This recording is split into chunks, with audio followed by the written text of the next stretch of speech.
Hello friends and welcome to the world of physics. मी आहे GM sir आणि तुम्ही पाहताय आपल्या सर्वांचं आवडतं युट्यूब चॅनल ढवारेज फिजिक्स ऑनलाईन क्लासेस. बेटा लास्ट लेक्चर मध्ये आपण स्टडी केलं time period of magnet vibrating in a magnetic field आपण स्टडी केलं. Now in this lecture we are going to study some more special cases of SHM. बेटा different टाइपचे SHMs आता या आजच्या व्हिडिओमध्ये आपल्याला स्टडी करायचे. आपल्याला काय पाहिजे या टाइपच्या स्पेशल केसेस स्टडी करायच्या. आता तुमच्या समोर ही जी केस दिसायली बेटा ही कशी, हे लिक्विड इन काय ट्यूब आहे. मग याच्यामधल्या ट्यूबनं जर SHM परफॉर्म केलं तर आपल्याला बघायचंय की त्याचा टाइम पिरियड काय असायला पाहिजे. बेटा आता कोणत्याही या केसेस असू जा त्यांचे जर तुम्हाला टाइम पिरियड काढायला सांगितले तर मी ज्या 3 स्टेप सांगायला त्या फॉलो करा. बघा कोणत्याही SHM चा टाइम पिरियड करण्यासाठी या 3 स्टेपनं जायचं. फर्स्ट स्टेप न काय करायचे बेटा, आपल्याला पहिल्यांदा सिलेक्ट द इक्विलिब्रियम पोझिशन. बघा बेटा पहिल्यांदा आपल्याला इक्विलिब्रियम पोझिशन सिलेक्ट करायची. तुम्ही म्हणता सर ती कशी सिलेक्ट करायची. बघा ना या YouTube मध्ये जर लिक्विड फिलअप केलं बेटा तर काय होणार आहे, हे जे आर्म आहेत ह्या दोन्ही आर्म मधले लिक्विडचे लेवल सेम राहणार आहे.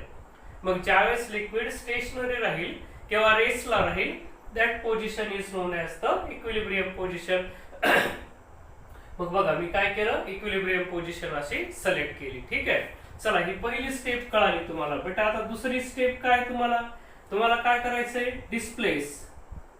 डिस्प्लेस द पार्टिकल किंवा काय जे असेल ते असेल. आपण ही जे लेवल आहे हे लेवल डिस्प्लेस करणार. Displace the particle from mean position किंवा इक्विलिब्रियम पोझिशन. बघा बेटा फर्स्ट स्टेप जी होती आपली ती काय करायची होती, आपल्याला इक्विलिब्रियम पोझिशन सिलेक्ट करायची होती. आता दुसऱ्या पोझिशनला काय करायचंय, इथं जे इक्विलिब्रियमला पार्टिकल आहेत बेटा ते इक्विलिब्रियम पोझिशन पासून आपल्याला थोडेसे डिस्प्लेस करायचे. मग तुम्ही याला असं खाली ढकलू शकता किंवा वर घेऊ शकता, हे तुमच्या मनावर आहे काय करायचं ते. ठीक आहे, चला दुसरी स्टेप पण तुम्हाला लक्षात आली. आणि तिसरी स्टेप सांगते सिलेक्ट करा. म्हणजे सिलेक्ट किंवा सिलेक्ट म्हणण्यापेक्षा आपण असं म्हणू व्हेरीफाय असं म्हणू. काय व्हेरीफाय करायचंय, F is equal to -kx येतं का हे पाहायचंय आपल्याला. म्हणजे आता तुम्ही ज्यावेळेस त्याला डिस्प्लेस करताल त्यावेळेस जे रिस्टोरिंग फोर्स आहे ते रिस्टोरिंग फोर्स या पोझिशन मध्ये येतं का ते आपल्याला स्टडी करायचंय. याला रिस्टोरिंग फोर्स किंवा काय म्हणू आपण त्याला F नेट असं सुद्धा म्हणू शकतो बेटा. ठीक आहे, आणि जी चौथी स्टेप आहे का या स्टेपला काय करायचंय बेटा, आपल्याला काय करायचंय, हे हा फॉर्म्युला यूज करायचा आहे की हे 2π√m/k. काय इथल्या ह्याच्यावरून आपण k ची व्हॅल्यू माहिती करून घ्यायची आणि ती इथं पुट करायची बेटा. आणि याचा यूज करून आपण time period of any SHM आपण काढू शकतो. ठीक आहे, मग आता तुला बेटा या आर्टिकलला जाण्यापूर्वी काय लक्षात ठेवायचंय, तुला असं लक्षात ठेवायचंय की टाइम पिरियड कॅल्क्युलेट करत असताना आपल्याला किती स्टेप फॉलो करायच्या, 4 स्टेप फॉलो करायच्या. त्याच्यापैकी फर्स्ट स्टेप काय बेटा, select the equilibrium position, displace the particle from equilibrium position. म्हणजे एकदा पोझिशन सिलेक्ट केली की तिथून पार्टिकल डिस्प्लेस करायचा. थर्ड स्टेपला ह्या फॉर्म मध्ये फोर्स आणायचा, नेट फोर्स, त्याच्यावरून k काढून घ्यायचा आणि या फॉर्म्युलाचा यूज करून इथं k ची व्हॅल्यू पुट करायची आणि टाइम पिरियड कॅल्क्युलेट करायचा. ओके, चला तर मग आता आपण काय करूयात बेटा, एक एक केसेस पाहूयात. पहिल्यांदा आपल्याला काय पाहायचंय, SHM of liquid in tube, त्याचा टाइम पिरियड काढायचा आहे. म्हणून आजची आपली जी फर्स्ट केस आहे बेटा ती कोणती, SHM of liquid in tube. बघा ट्यूब मध्ये हे लिक्विड फिलअप केलंय आणि त्याचं जे SHM आहे त्याचा टाइम पिरियड काढायचा आहे बेटा. ठीक आहे, तुम्हाला कळायलंय का आजच्या व्हिडिओचं काय इंटेन्शन आहे, to find the time period of different SHMs. वेगळे SHM तुम्हाला देतील बेटा, त्यांचे टाइम पिरियड काढायचे आपल्याला. ओके, चला मग आता काय काढायचं आपल्याला, SHM of liquid in tube consider करायचंय. त्याच्यासाठी आपण काय करणार, कन्सिडर द ट्यूब म्हणणार in which a liquid of density. बघा ही रो ही लिक्विडची डेन्सिटी घ्यायची बेटा. ठीक आहे, त्या लिक्विडचं मास आपण mi असं म्हणू. या ट्यूबचा area of cross section a असेल आणि h म्हणजे काय बेटा, h एवढ्या हाईट वरती लिक्विड त्या ट्यूब मध्ये आपण फिलअप केलेलं आहे. मग रो म्हणजे density of liquid, m is a mass of liquid, a असेल cross section, area of cross section of this tube आणि h असेल height up to which liquid is filled in a tube. Okay, बघा पुन्हा एकदा सांगते मी काय consider करायचंय, Consider a U-tube in which a liquid of density rho and mass m is filled up to the height h. आणि A be the काय area of cross section of this U-tube असेल. Okay, चला हे consider केलं. मग बघा बेटा, मी आताच तुम्हाला सांगितलंय की टाइम पिरियड कॅल्क्युलेट करायचा तर काय करायच्यात आपल्याला, त्या 4 स्टेप्स फॉलो करायच्यात. पहिल्या स्टेपला काय करायची, इक्विलिब्रियम पोझिशन सिलेक्ट करायची. तर चला बेटा, आपण पहिली स्टेप फॉलो करू. काय करू, पहिल्यांदा सिलेक्ट करायची इक्विलिब्रियम पोझिशन. कशी सिलेक्ट करशील बेटा, बघ ही आणि ही लेवल, या लेवलवरती लिक्विड काय होईल, रेस्टला राहिले, म्हणून ही सिलेक्ट केली मी त्याची इक्विलिब्रियम पोझिशन. ठीक आहे, चल पहिली स्टेप आपण पार केली. तुला कळालंय की या लेवलला आपल्याला काय म्हणून सिलेक्ट करायचंय, as a equilibrium position. Okay, चला आता दुसरी स्टेप काय सांगते, त्या इक्विलिब्रियम पोझिशन पासून आपल्याला त्या लिक्विडला खाली किंवा वर डिस्प्लेस करायचंय. बेटा लिक्विड वर तर ओढता येत नाही, मग सोपं काय, त्याला खाली ढकलणं, थोडस पुश करायचंय. मग काय करणार आपण, दिस लिक्विड इज पुल्ड डाऊनवर्ड, खाली आपण पुल करू बेटा. आणि असं इमॅजिन करू किती डिस्टन्स ना आपण त्याला खाली पुल करायला, तर x एवढा डिस्टन्स ना. म्हणून मी तुम्हाला असं म्हणतो, का इथल्या एवढ्या भागातलं लिक्विड काय केलं बेटा, x एवढा डिस्टन्स ना आपण डिस्प्लेस केलं. त्या इक्विलिब्रियम पोझिशनचं इथं लिक्विड आणून ठेवलं, या डिस्टन्सला आपण आता काय म्हणू, x. बघ बेटा काय कन्सिडर करणार, consider this liquid is displaced downward through the distance x असेल. x एवढ्या डिस्टन्स न ते जर खाली पुश केलं तर ऑब्विसली तुला कळायला पाहिजे हे जे अदर आर्म आहे बेटा, ह्याच्यातलं लिक्विड काय होईल, इथं ह्या x एवढ्या डिस्टन्स न असं वर चाललं जाईल. मग आपण असं म्हणू, ह्या एवढ्या डिस्टन्स पर्यंत लिक्विड गेलं तर हे डिस्टन्स किती असेल, x असेल. हे इझी पार्ट आहे बेटा. काय सुरुवातीला दोन्ही मधलं लिक्विड सेम लेवलला होतं, पण पुन्हा काय केलं आपण, त्याला असं खाली डिस्प्लेस केलं, x एवढ्या डिस्टन्सना डाऊनवर्ड डायरेक्शनला त्याला डिस्प्लेस केलं. चला दुसरी पण पोझिशन आपण सॅटिस्फाय केली, दुसरी पण स्टेप आपण कंप्लीट केली. आता बेटा काय करायचं आपल्याला, थर्ड स्टेप कडे जायचंय. काय, आता इथं डिस्प्लेस केला असता याच्यावर ऍक्ट होणारा नेट फोर्स काढायचं बेटा. आता इथं नेट फोर्स किती असेल, त्याच्यासाठी मी परत इकडे एक अशी लाईन घेतो. बघ बेटा, मी ही लाईन का घेतली, वरून ऍटमॉस्फेरिक प्रेशर असेल डाऊनवर्ड डायरेक्शन, इथं पण P0 असेल डाऊनवर्ड डायरेक्शन. मग आता मला सांग बेटा, तुला प्रश्न पडेल की याच्यावर F नेट काय असणार आहे.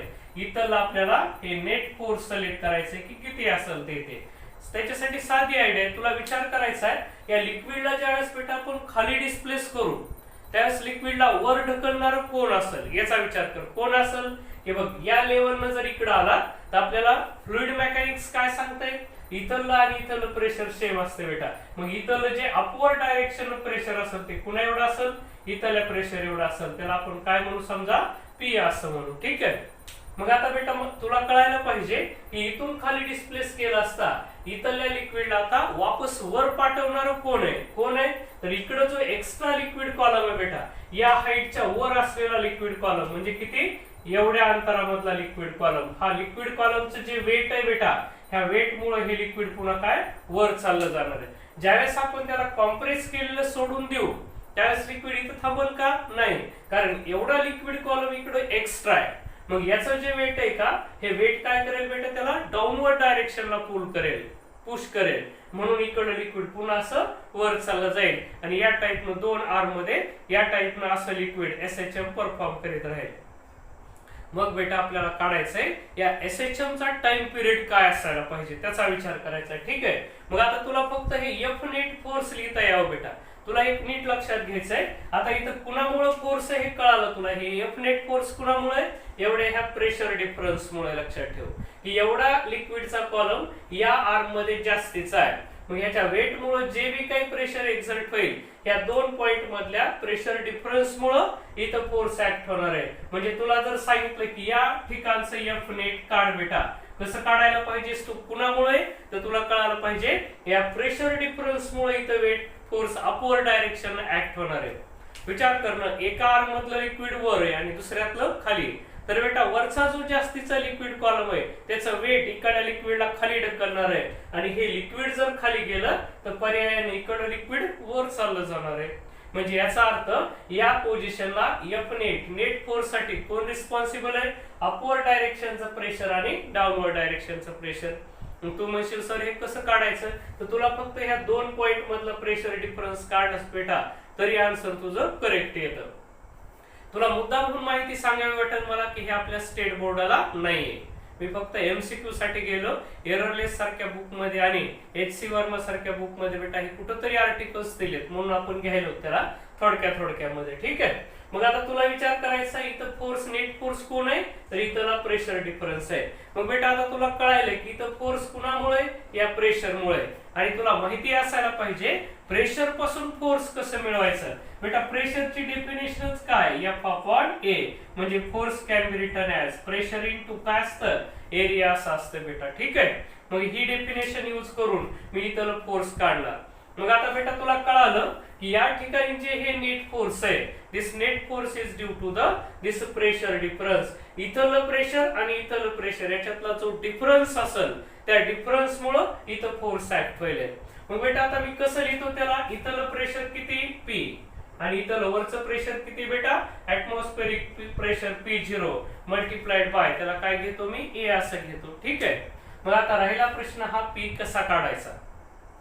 इथलं प्रेशर किती असते बेटा, इथलं प्रेशर आहे P प्लस, याचा फॉर्म्युला आपल्याला फ्लुइड मेकॅनिक्स मध्ये काय असते, तर तो फॉर्म्युला असा असतो बेटा. प्रेशर काढायचा P कसं काढलं जातं, P is given by atmospheric pressure plus, इथून आपण किती खाली हाईटला गेलात, किती h एवढं डिस्टन्स खाली गेलात, h म्हणण्यापेक्षा एवढं डिस्टन्स खाली आलात बेटा, किती इथे, हे बघ इथलं x आहे, हे आपण इथं खाली गेलेलं x आहे आणि वरचं x आहे, म्हणजे या पॉइंट पासून हा पॉइंट किती डिस्टन्स वर आहे, 2x एवढा आहे. म्हणजे यातला h म्हणजे तू काय सिलेक्ट करा, 2x. हा h घेऊ नकोस बेटा, आपल्याला वरून खाली किती यायला ते घ्यायचंय. म्हणून ते जे प्रेशर आहे का ते असेल बेटा 2x इंटू g. म्हणजे आता प्रेशरचा हा फॉर्म्युला तुला पाठ असावा काय, रो एच जी असा असतो बेटा. एच म्हणजे काय, इथून या पॉइंटचं डिस्टन्स बघ किती, हे वरचा x आणि हा x, दिस x plus x becomes 2x झालं. म्हणून मी इथं 2x असं सिलेक्ट केलं. मग बेटा आता याच्यानुसार या रूल नुसार मी ह्या p ला असं लिहितो P0 प्लस काय असेल, रो h म्हणजे काय 2x इंटू g मायनस इकडे लिहितो मी हे जे काही f नेट येईल, this net force is equal to p means what, P0 plus हे rho h means 2x into g minus P0 into a. This P0 get cancel. काय शिल्लक राहिलं बेटा, this F net it is equal to काय राहिलं इथं, हे मी असं लिहितो 2 रो g into हा मधला एरिया ने इथं मल्टिप्लाय करतो आणि x मी बाजूला लिहितो. बेटा बघशील आता काय, याला वेक्टर फॉर्म मध्ये मी लिहायचा प्रयत्न करायला. वेक्टर म्हणण्यापेक्षा फक्त डायरेक्शनचा विचार करायचा. कसा, डिस्प्लेसमेंट कसं होतं, इज इन डाऊनवर्ड डायरेक्शन. मात्र हे लिक्विड कॉलम त्याला काय करायलंय, वर ढकलायला बेटा. म्हणजे हे लिक्विड कॉलम मुळे जे इथं फोर्स अप्लाय होईल is in upward direction. So this x आणि ऍक्ट होणारा net force are opposite in direction. म्हणून मला इथं असं लिहायची परवानगी मिळते, F net is equal to -2 rho g a into x. ते फोर्स इथं पुन्हा एकदा लिहितो बेटा मी, काय आलं, हे -2 rho g a into x असं आलं. चल बेटा आता हे फोर्स मला काय मिळाले, या फॉर्म मध्ये मिळालं बेटा. काय, F is equal to -kx. आता ह्या इक्वेशनला कंपेअर केल्याबरोबर तुझ्या लक्षात येणार आहे की त्यातली k ची व्हॅल्यू काय. हे दोन इक्वेशन जर इक्वेट केले तर तुला कळल रो जी ए एवढी ह्या k ची व्हॅल्यू. आणि एकदा का हा k मिळाला बेटा की आपल्याला टाइम पिरियड काढायचं काम मोकळं झालं. कसा टाइम पिरियड मिळेल, you know time period t is equal to this 2 pi under root काय असतं, m अपॉन k असं असते. चल बेटा फक्त दोन स्टेप बाकी आहेत आपले हे संपवायला. This t is equal to this 2 pi under root. m means what, m म्हणजे काय, या लिक्विडचं मास आहे बेटा. किती लिक्विडचं मास कसं काढता येईल आपल्याला, तर लिक्विडचं मास काढताना हा एक फॉर्म्युला असतो, rho multiplied by weight. Mass म्हणजे काय, rho v density multiplied by volume of that liquid. आणि k किती मिळालंय, तर 2 रो जी ए. कसं केलं बेटा, आपण हे ग्रॅव्हिटेशन मध्ये खूप काम केलेलं आहे. कसं, मास काढताना रो इंटू व्ही असेल बेटा. ठीक आहे. आता राहिला प्रश्न इथली व्हॉल्यूम कशी काढायची, ह्या लिक्विडची व्हॉल्यूम कशी काढायची. बघ बेटा आता इथपर्यंत ज्यावेळेस आधी लिक्विड होतं एवढं होतं सुरुवातीला, इथं इथपर्यंत होतं आणि इकडे पण इथपर्यंत, म्हणजे ह्या दोन लेवल पर्यंत लिक्विड होतं. ठीक आहे. मग आता काय, एच एवढ्या हाईट पर्यंत लिक्विड होतं, इथून इथपर्यंत लिक्विड होतं आणि ते 2 ट्यूब मध्ये. मग आता आपल्याला हे व्हॉल्यूम काढताना कसा, इथं काय बेटा आहे, इथून इथपर्यंत सिलेंडर तयार व्हायला. सिलेंडरचे व्हॉल्यूम काय असते, एरिया मल्टिप्लाइड बाय हाईट असते. म्हणजे आता बघितलं लक्ष देशील, आणि तर हे rho rho get cancel. So t is equal to this 2 pi under route. Volume म्हणजे काय काढता येईल, 2 आले बेटा. हे 2 का आले, कारण इथं 2 आर्म आहेत म्हणून आले. 2 सिलेंडर तयार होतील. इथं एक सिलेंडर आहे आणि इकडल्या बाजूला एक सिलेंडर असेल. व्हॉल्यूम काढण्यासाठी कसं काढणार, area multiplied by height, H असेल divided by this 2g into a. Again this a get cancel, 2 get cancel, and we will get this 2 pi under root h upon g. So this is expression for time period of SHM of this liquid. ठीक आहे बेटा, या लिक्विडच्या SHM चा हा time period झाला. मी पुन्हा एकदा बेटा तुझ्या लक्षात आणून देतो, हे आर्टिकल आपल्या स्टेट बोर्डाचं नाहीये, फक्त MCQ एक क्वेश्चन म्हणून याला घ्या. आणि या लिक्विड YouTube मध्ये लिक्विड फिलअप केलं, हे लक्षात असू द्या त्याचा टाइम पिरियड किती येतो, किती आला, 2 pi under root h upon g. तुम्ही व्यवस्थित नोट केला असेल तर तुम्हाला कळलं, नोटीस केलं तर, की ह्या x वर डिपेंड नाही हा टाइम पिरियड. कुणावर आहे रे, h वर. h upon g बेटा, h म्हणजे काय, किती हाईट पर्यंत तुम्ही लिक्विड फिलअप केलं, किती फिलअप केलेलं होतं, h एवढ्या हाईट वरती बेटा फिलअप केलेलं होतं. म्हणून ह्याला t is equal to 2 pi under root h upon g असं घेताना. ठीक आहे, म्हणून हा झाला time period of a liquid, time period of SHM of liquid in a tube असेल. बेटा कधी कधी याला काय करतात, ह्या ट्यूबच्या ऐवजी व्ही शेपची ट्यूब देतात आणि त्याच्यामध्ये लिक्विड भरतात आणि त्याचा सुद्धा टाइम पिरियड काढवतात. बिलकुल सगळं काम याच्यासारखं आहे बेटा, काही डिफरन्स असणार नाही त्याच्यामध्ये. इथं जे जे काम केलं ते काम तुम्हाला करायचंय, फक्त हे उभं डिस्टन्स तिथं चेंज होते. ही व्ही शेप्ड ट्यूब म्हणजे कशी, अशी असेल. मग तुम्हाला एच काढते वेळी त्याला रिझॉल्व करा आणि उभे कॉम्पोनंट घ्या. बघा बेटा, आता आपल्याला दुसरी केस डिस्कस करायची, ज्याच्यामध्ये की time period of SHM of floating cylinder काढायचा आहे. एक सिलेंडर आहे जो लिक्विड वरती फ्लोटिंग आहे, त्याचा टाइम पिरियड काढायचा आहे. इमॅजिन करा बेटा, हे असं लिक्विड आहे आणि या लिक्विडचं डेन्सिटी काय, रो वगैरे काहीतरी असेल. आणि या लिक्विड मध्ये मी जर तुम्हाला सांगितलं की असा या टाइपचा एखादा सिलेंडर काय व्हायला बेटा, हा फ्लोटिंग व्हायला. ठीक आहे, आणि ह्याची एकूण किती लेंथ आहे बेटा, हाईट h आहे, पण L एवढा पार्ट बेटा त्याचा कुठे आहे, तर या लिक्विड मध्ये. ठीक आहे, मग आता तुला काय करायचंय बेटा, हा जर फ्लोट होत असेल आणि याला जर आपण काय केलं बेटा, ह्या जर का सिलेंडरला आपण असं खाली पुश केलं तर काय होईल, तो असं या टाइपनं ऑसिलेट होईल. मग या फ्लोटिंग सिलेंडरचा टाइम पिरियड काय असेल ते काढायचं आपल्याला. ठीक आहे, मग पुन्हा त्याच बेटा आपण काय करणार, त्या 4 स्टेप फॉलो करणार. कोणत्या कोणत्या, पहिल्यांदा तर इक्विलिब्रियम पोझिशन सिलेक्ट करा. रेवका बेटा, ही झाली इक्विलिब्रियम पोझिशन. चला, पहिली स्टेप पार केली आपण, कशासाठी, टाइम पिरियड काढण्यासाठी. दुसरी स्टेप काय करा म्हणते, आता त्याला डिस्प्लेस करा. कुठून, इक्विलिब्रियम पोझिशन पासून. पण इथं असताना हा सिलेंडर इक्विलिब्रियम पोझिशनला असताना याच्यावरचा नेट फोर्स किती बेटा, 0 आहे. का 0 आहे, ह्या सिलेंडरचं ह्याच्यावर सध्या किती फोर्सेस आहेत बेटा, एक आहे डाऊनवर्ड डायरेक्शनला त्याचं वेट आणि दुसरा असं लिक्विड याच्यावर एक्झर्ट केलेलं यू म्हणून. त्याला यू म्हणजे काय असतंय, अप थ्रस्ट असते बेटा. मग आता सध्याला काय, सध्याला हा रेसला आहे, म्हणजे net force acting on this cylinder is किती, 0 आहे. म्हणजे आपण त्याला असं लिहू शकतो, up thrust is equal to काय लिहिता येईल, mg. इक्विलिब्रियम मध्ये आहे म्हणजे काय पोरांनो, याच्यावरचा नेट फोर्स किती, 0 लक्षात घ्या.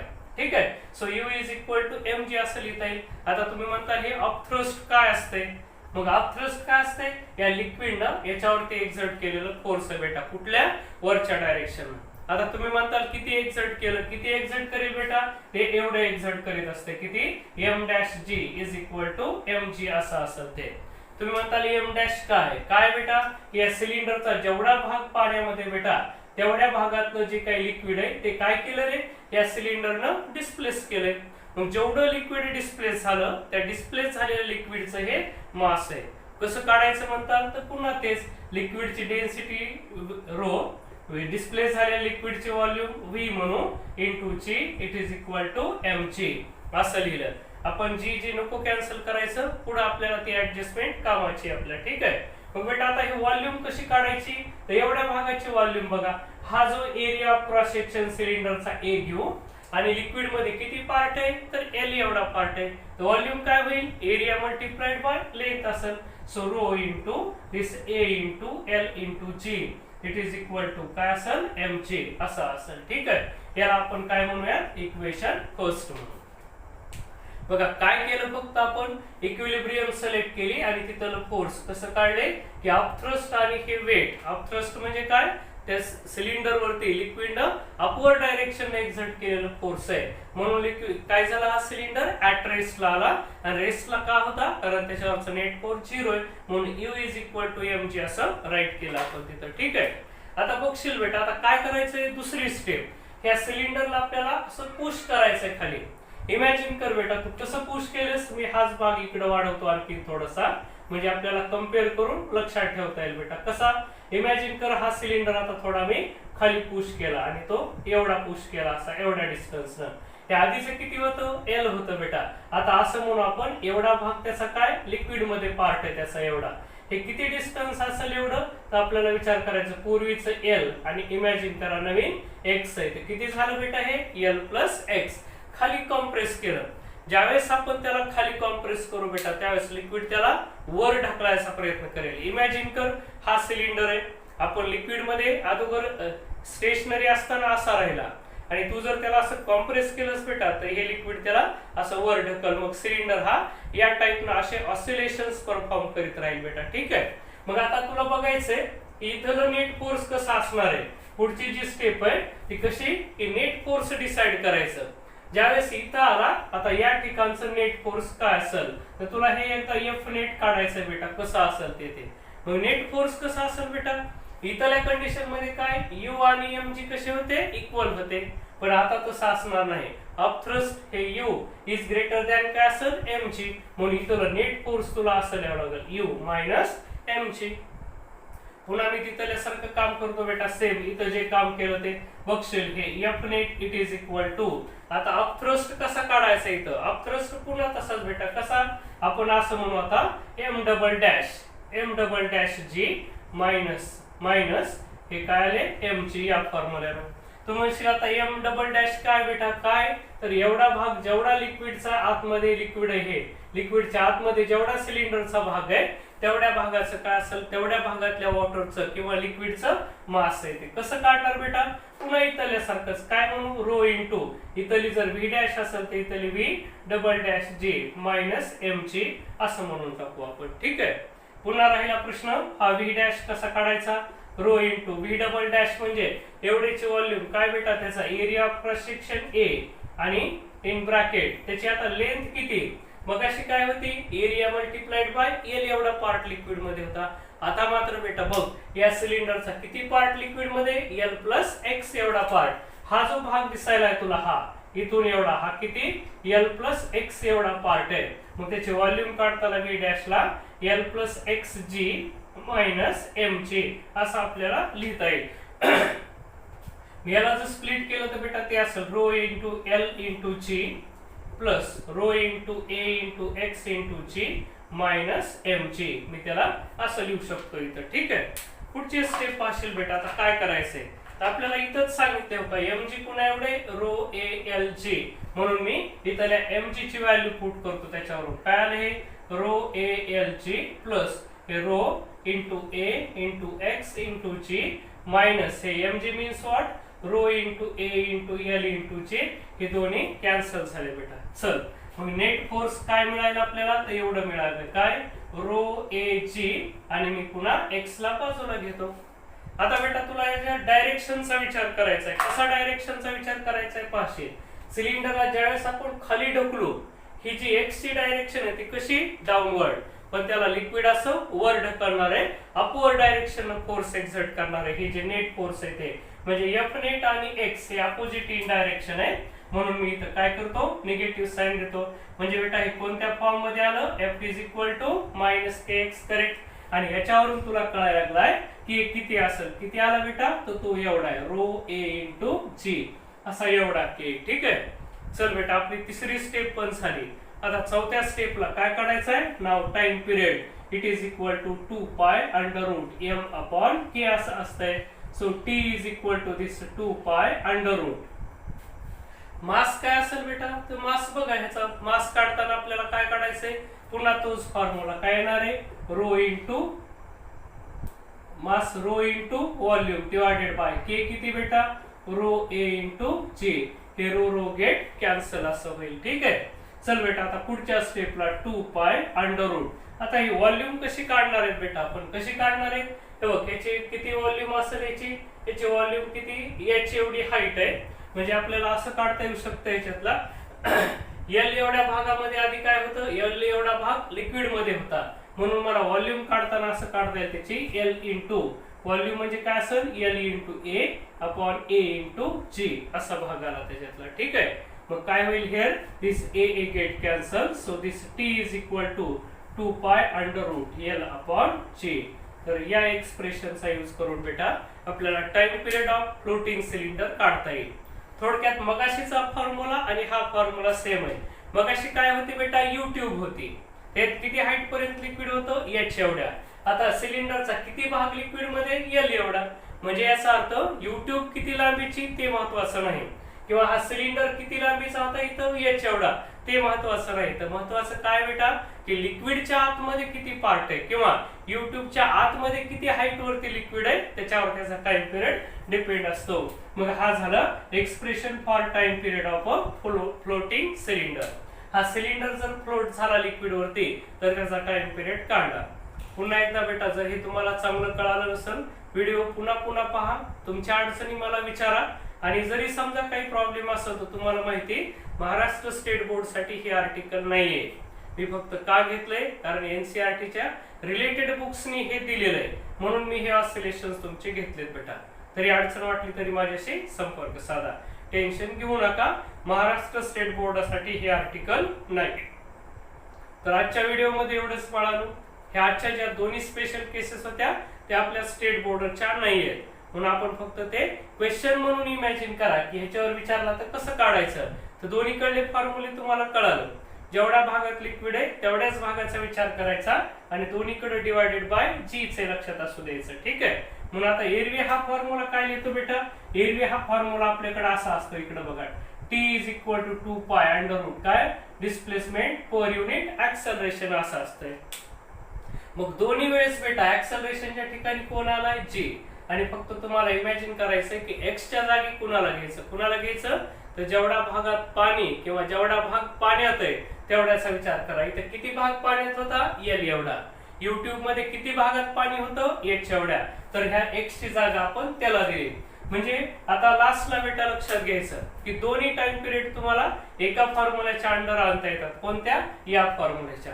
हा फॉर्म्युला पार्ट ठेवा, T is equal to 2 pi under root X upon A असा जर आला, त्या एक्स ची जागा कुणाला देतात बेटा, तिथल्या किती भाग पाण्यात आहे तेवढ्याला. इथे किती होता, एल होता, तिथे किती होता, एच होता, आणि ए च्या ऐवजी कोण येईल, ऍक्सलरेशन ड्यू टू ग्रॅव्हिटी, जे येईल बेटा. ठीक आहे. मग आता तुम्ही हे जर लक्षात ठेवलं तर असं काम तुम्हाला करायला सोपं आहे बेटा. सेम याला लक्षात ठेवून तुम्ही अनेक टाइम पिरियड काढू शकता. ठीक आहे. तर आजच्या व्हिडिओमध्ये एवढंच बाळांनो, राहिलेला भाग आपण पुढे घेऊ. आपला चॅप्टर आता जवळपास संपत आलाय, पण येणाऱ्या गुरुवारला आपल्याला याच्यावरची एक्झाम घ्यायची बेटा. ठीक आहे. तर त्या एक्झामची तयारी करा.